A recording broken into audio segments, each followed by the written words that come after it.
Actually, I'm not sorry.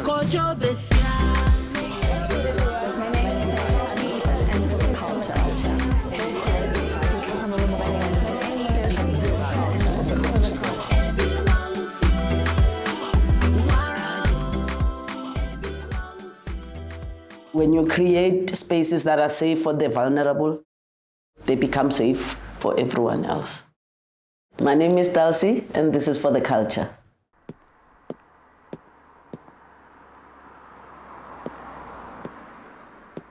When I was 6 years old, we only had one doctor in my township, Temba in Hammanskraal. And because the public clinics are so overloaded, he was very busy. Everyone was going there. So the queues were long. So I was with my grandmother in that queue, and she said I must grow up and become a doctor so that I can treat her at home and she doesn't have to stand in the queues. So, I went through primary and high school in my township, and I got a bursary then to study medicine at Wits. I had never thought of myself as disadvantaged, growing up, because this is our situation, this is how we all live, and we're happy with our situation and waiting for month end to get nice things, just the growing up in the township. So you're comfortable with that, and then you get to university and then you start being called previously disadvantaged, and you're like, what's going on here? Have I been disadvantaged? And then you are told you need additional classes, to be able to be on the same level with your peers who are white or from private schools and things like that. So I struggled a lot with that throughout university and just how the university, treated people who were black and from the township and who were not in private schools, So I remember when I was still a student at Wits, I had pelvic pain.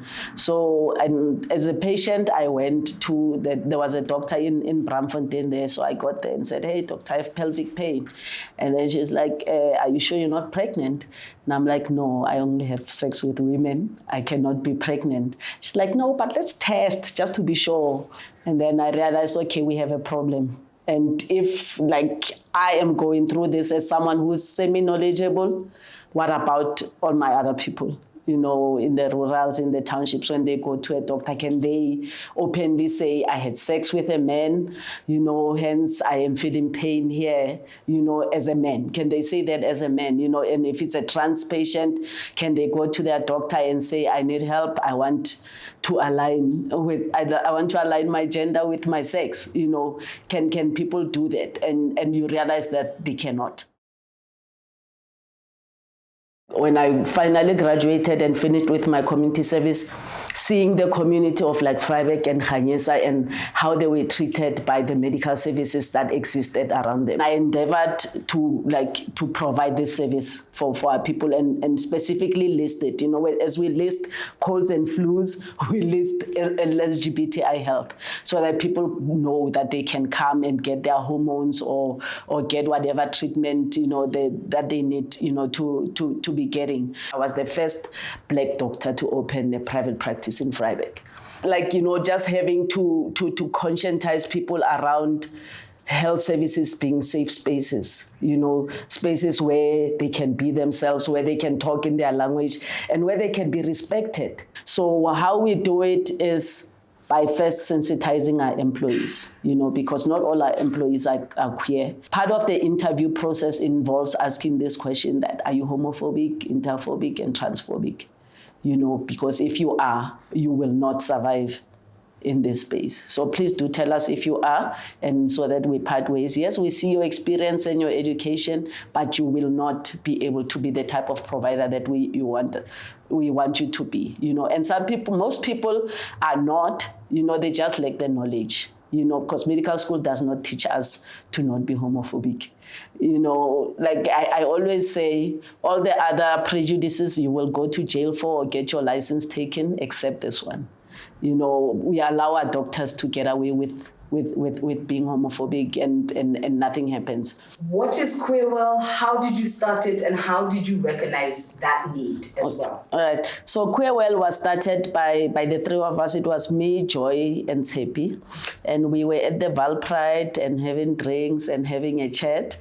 And, and then the conversation started like moving towards the mental health of queer people and seeing there were like a lot of suicides are happening, there's substance abuse, there's issues with anxiety and depression, and wondering what queer people go through when they try and access these services, And we started asking, on social media, having that conversation on social media to say, where do you guys go when you need your medication? Or where do you guys go for counseling? Or what do you know about depression? What do you know about anxiety? So we realized that there's actually a need. And we checked around to see what the organizations that are existing are doing, and not much. In the mental health space. And also asking ourselves, the people who are running these NGOs, how is their mental health? Because people are coming to them with pain all the time and having been abused, this and that, and they deal with that all the time. Who's taking care of them? And that's when we thought, okay, let's do this, ourselves. Let's set up an organization, and we call it Queer Well because it's about mental wellness of queer people, And we started it 2019 when we had this conversation, and we set up this organization in December and officially launched it in March, and then COVID hit. And when COVID hit, people were told to isolate, level 5 lockdown, go to your homes. And when you know the struggles of queer people, you will know that the homes number one issue. People are not accepted, people are not loved, people are chased away from their homes, are disowned, and you are telling them, leave universities and workplaces and go home and stay there in the house with all those people all the time and not get out. That's when we had like our first batch of patients. People were not coping. In that first year, we had about 1,080 people who reached out to like a helpline for help, and it was even across the board. We had people in Botswana, we had people in Mozambique saying, can we please also access this service because our sessions are online, so they've become accessible, for everyone. So and our work was pretty cut out for us. So over time, we partnered with SACAP, South African College of Applied Psychology, and their master students, the people that we work with as counseling therapists for our people. And we have a WhatsApp line, we have our website, and people are just reaching out every day. Like sometimes when the phone rings, it's actually someone who's looking for a therapist, So, and that's the work that we do. We also hold like education sessions because we realize that in our communities, people don't even understand like these conditions. So we choose a topic, intimate partner violence, anxiety, substance abuse, and get different experts to come like lead the sessions so that people can get the knowledge. We haven't been lucky enough to get funding, maybe because this service never existed. None of the existing funders are funding mental health care, so we rely on Good Samaritan putting 200 rands there and things like that into our bank account, and we are able to get data because that's another issue. People don't have data, and you want them to consult online, so we provide data to people so that they can get these sessions and get the mental health care. So from the first private medical practice in Vryburg, I opened a second or satellite clinic in a village called Morokweng.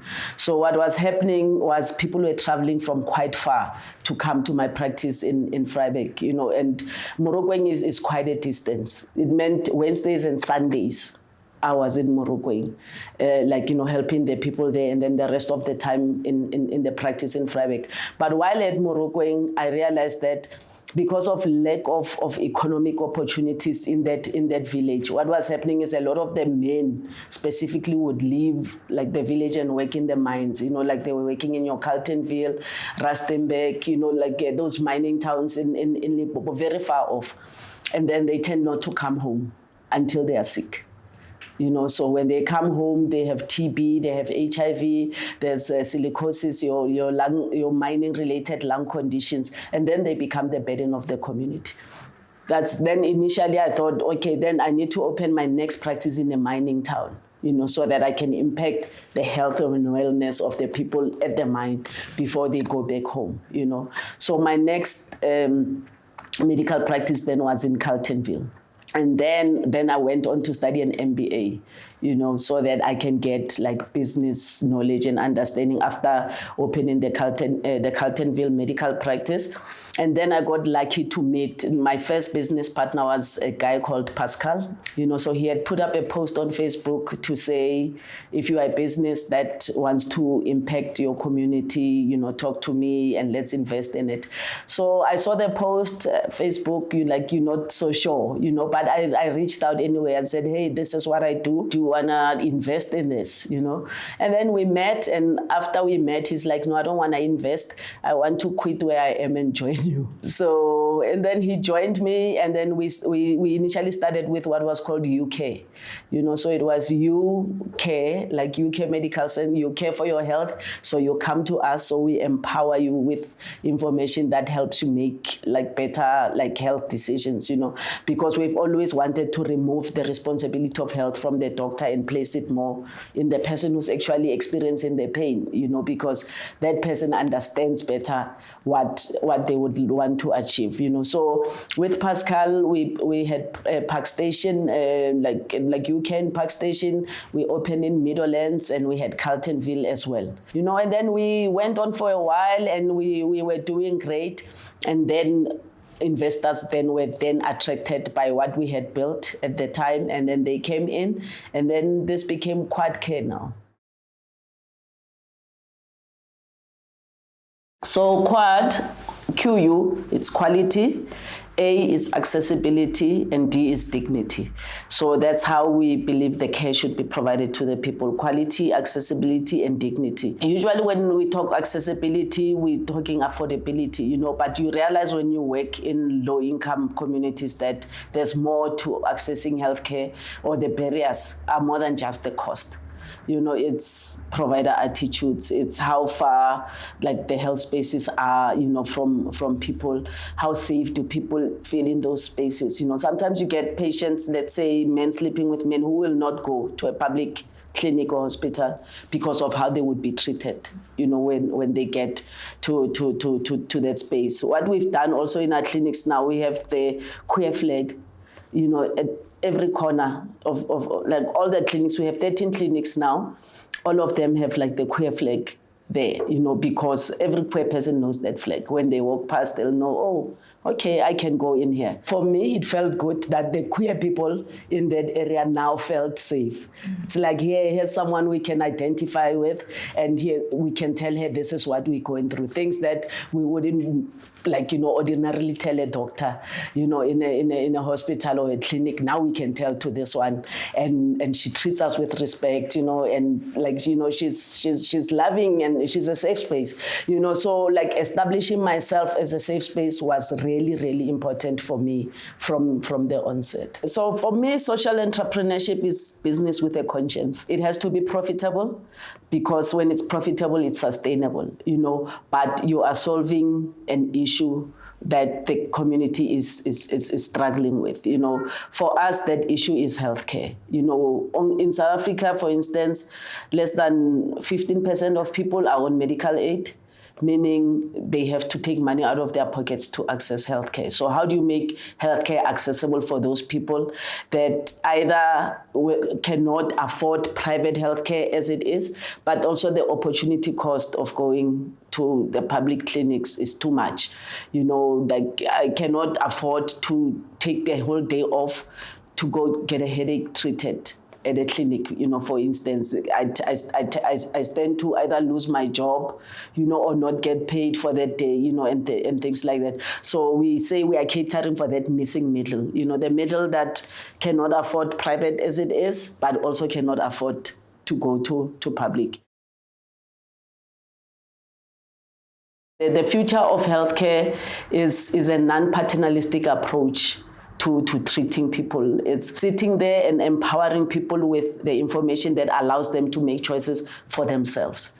Not like, a doctor before would tell you, take this 3 times a day or you will die. It doesn't work like that. It's about me saying, here's what you told me you are coming with. Here are the options. What do you think is best for you?